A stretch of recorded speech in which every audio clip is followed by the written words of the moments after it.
Good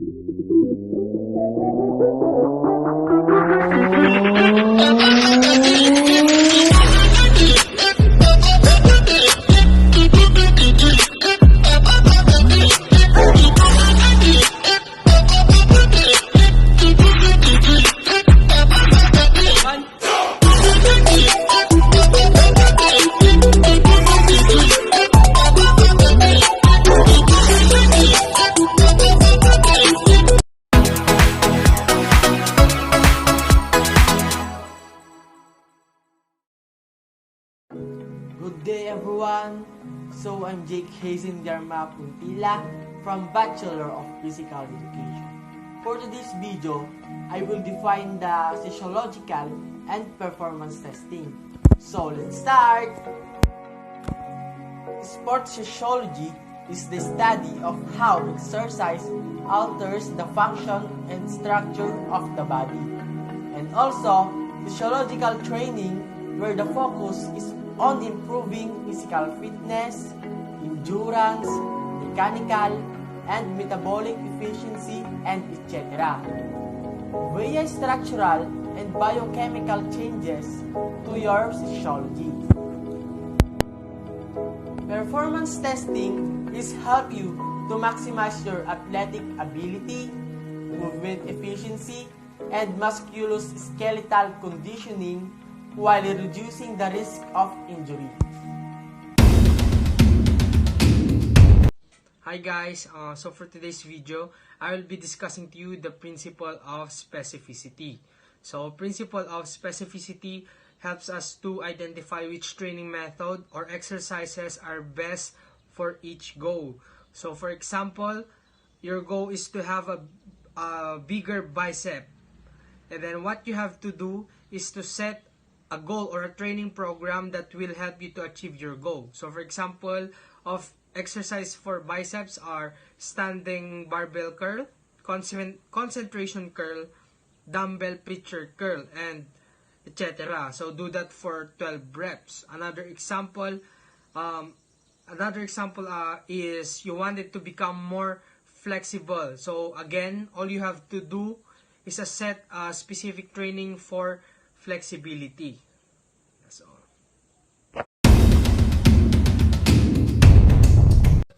So, good morning guys. My name is Jason Timariano from BPE 3C.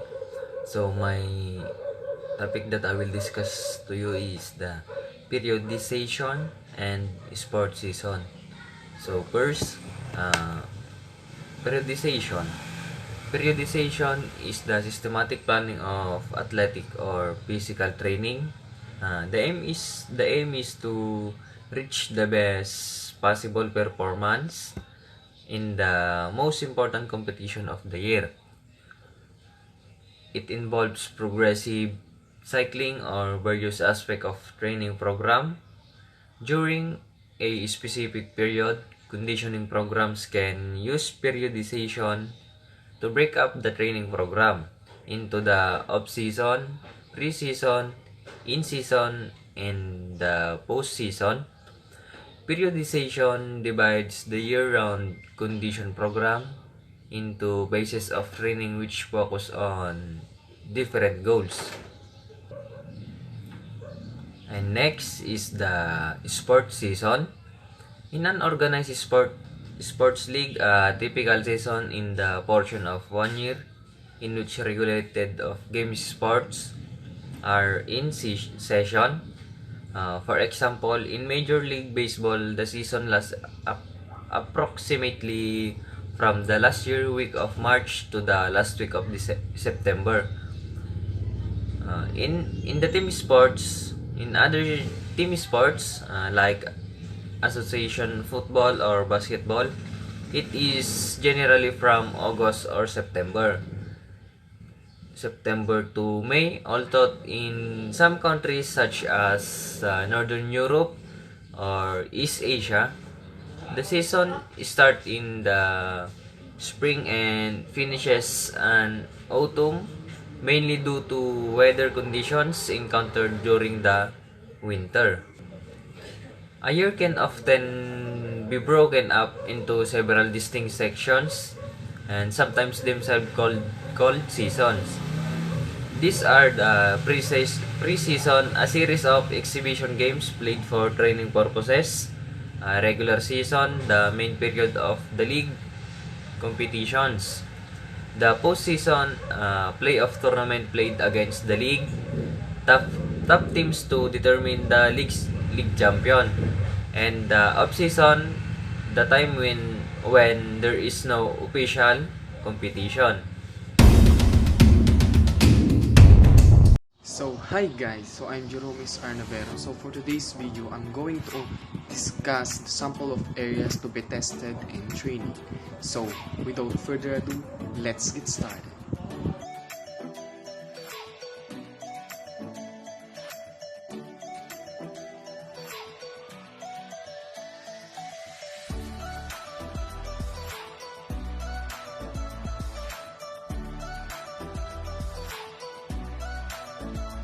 So first one is the maximum strength. So maximum strength is the maximum force a muscle can exert in a single maximal voluntary contraction. It is used during weightlifting. Strength endurance is the ability of a muscle to perform repeated contractions and withstand fatigue.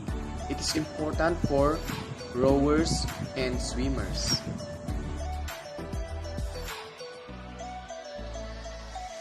Second one is the endurance. So endurance refers to your body's physical capability to sustain an exercise for an extended period. So it is made out of two components. So the first component is the cardiovascular endurance and the second one is the muscular endurance.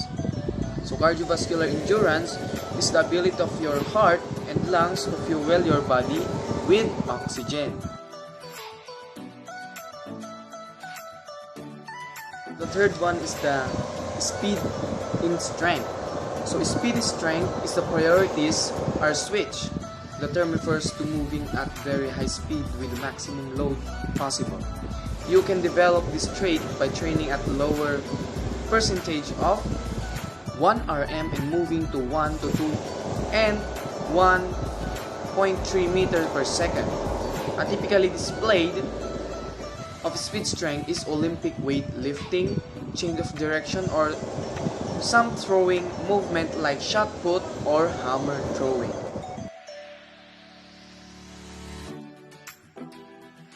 The fourth one is the reactive strength. So reactive strength is a presentation of that fast SSC function.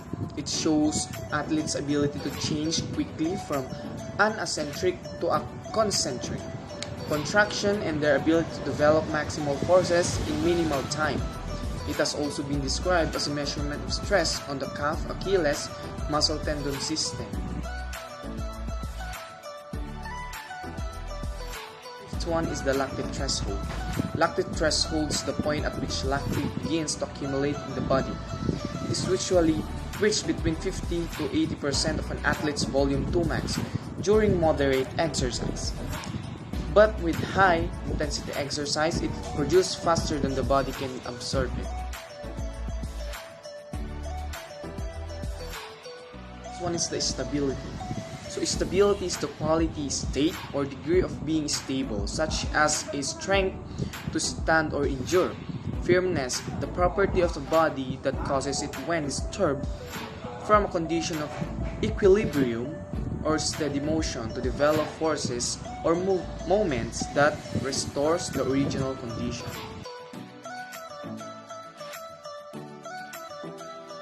The musculoskeletal profiling. Musculoskeletal profiling is the way of assessing how your body is running at a set point in time, similar to a car being serviced. Part of the profiling includes the functional movement screen test, which is made out of 7 movement patterns to assess how your body moves and how controlled the movements are. The last one is the movement screening. So movement screening is the process of analyzing movement tasks for the purpose of understanding how an individual uses their body. The movement strategies they adopt are or will contribute to their physical performance or mechanism of injury.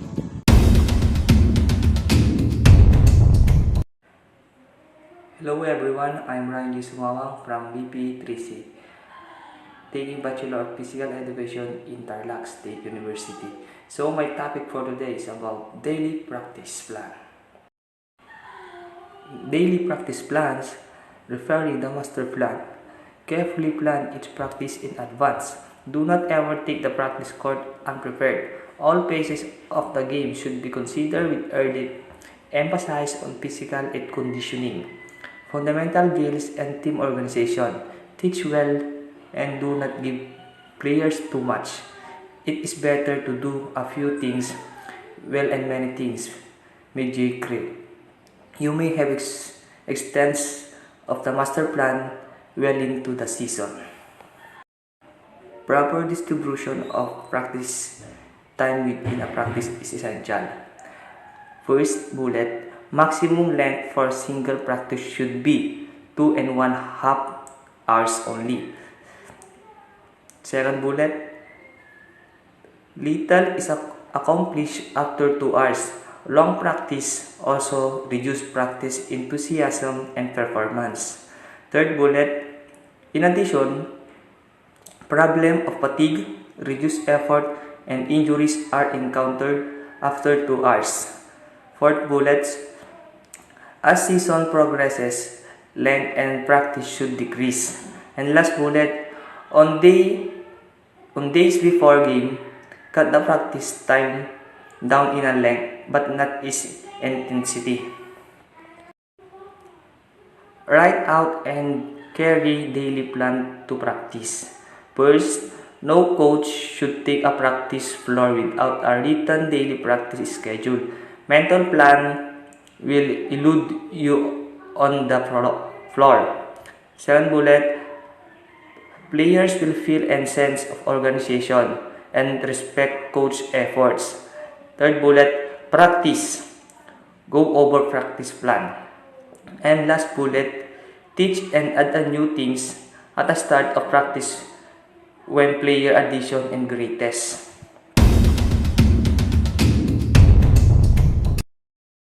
So, hello everyone.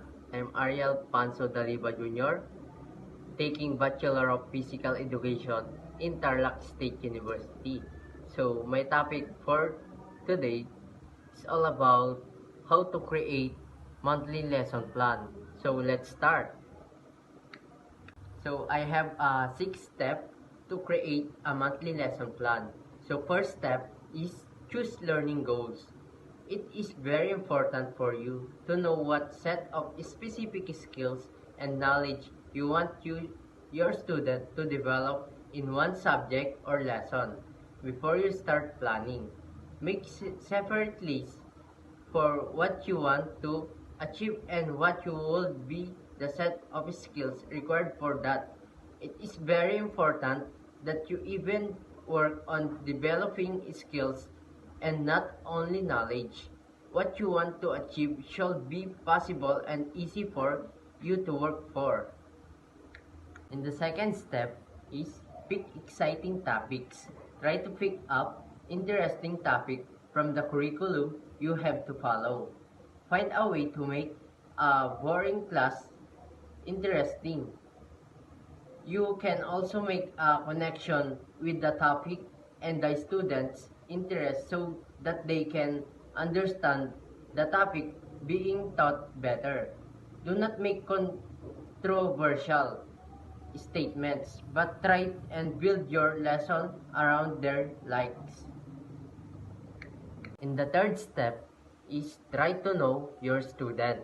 This is definitely a must because it will help you choose what kind of goals you can set and according change the way the class perform. You need to know what your students are good at, what you need to help them develop with skill and language. What are their preferred learning style, special talents, etc. Plan your lesson accordingly so that understand you will be easier for them too. Your main goal should be able to align with their needs and talents. So make sure you make your plan around that. In the fourth step is teaching methods.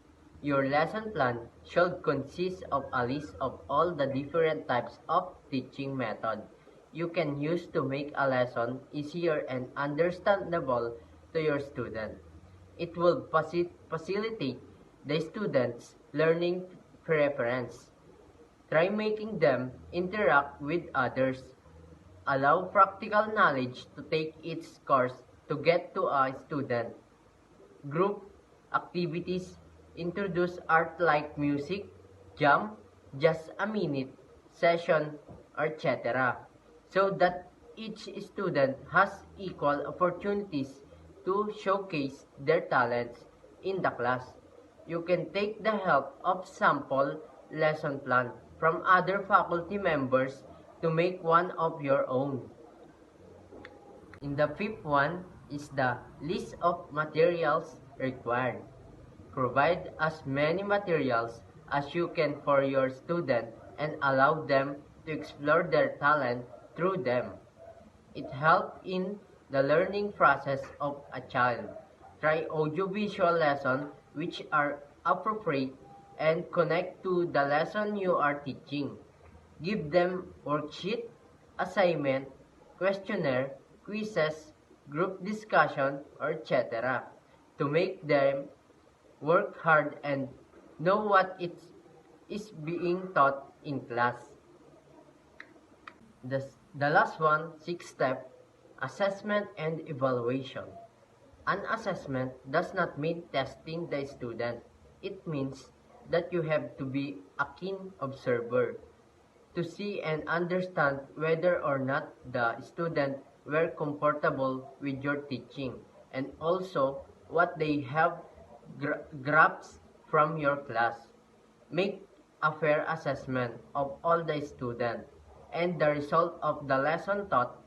Give them a comfortable environment to learn in ways they like and ask for feedback about your classes regularly and evaluate yourself accordingly.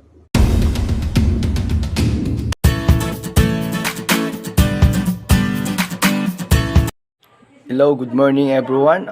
Once again, I'm Lester Baknis from the Ilokano group and my topic is about master plan. So without further ado, let's get started. Master plan. A master plan is a dynamic long-term planning document that provides a conceptual layout to guide future growth and development. Master planning is about making the connection between buildings, social settings, and their surroundings environment. And also, master planning is the method of developing or improving your property or building through a long-range plan that balances and harmonizes all elements. This process is done at the very beginning of the project and it helps you define and unify the vision for the space. Master planning helps the building owner define the needs or goals of the project, determine who will benefit or be impacted by it, and establish a plan to accomplish it. In some cases, the master planning process involves many of those stakeholders who will live, work, worship, or spend time in the space. By involving these stakeholders in the process, their insight guide the goals for the project. As a result, the money and time you invest in a new or renovated space will lead to a facility that suits all aspects of your organization. And lastly, master planning can benefit every project that has a long-range impact on a piece of land, building, or a community, regardless of the size of the project. That could include seemingly small projects like bathroom renovation or a lab expansion. And master planning can provide solutions that resolve overarching concerns or problems, rather than looking at a project as a band-aid or short-term fix. That's only my topic. Thank you and God bless.